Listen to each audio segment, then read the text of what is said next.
Section 11 race judicata जो explanation number 4 है उसमें बताया गया है कि ऐसे किसी भी सब्जेक्ट के बारे में जो ऐसे फॉर्मल सूट में डिफेंस और अटैक यानी कि प्रतीक्षा या आक्रमण करने का ग्राउंड बनाया जा सकता था और बनाना भी चाहिए था और उसे नहीं बनाया गया, तो यह मान लिया जाएगा कि ऐसे सूट में मैटर जो डायरेक्टली एंड सब्सटेंशली इशू में रहा है।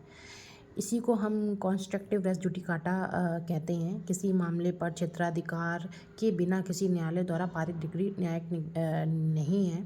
यह लॉ और फैक्ट्स का एक मिला हुआ क्वेश्चन है और रोक केवल निर्णय पर ही लागू नहीं होती है बल्कि मामले में शामिल फैक्ट्स और सरकमस्टांसेस पर भी लागू होती है।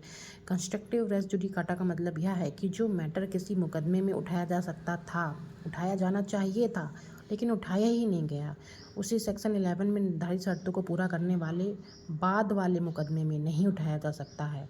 इस पर एक केस लॉ है, सुलोचना अम्मा बनाम नारायण नायर 1993।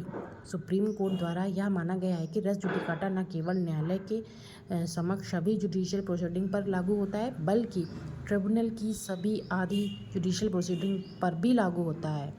और एक और केस है सियोदान सिंह बनाम दरियाव कुमार 1996। यह माना गया है कि क्वेश्चन का निर्धारण करने के लिए जो कि पहले का मुकदमा है, मुकदमा दायर करने की तारीख मायने नहीं रखती है बल्कि जजमेंट की डेट पर विचार किया जाना चाहिए।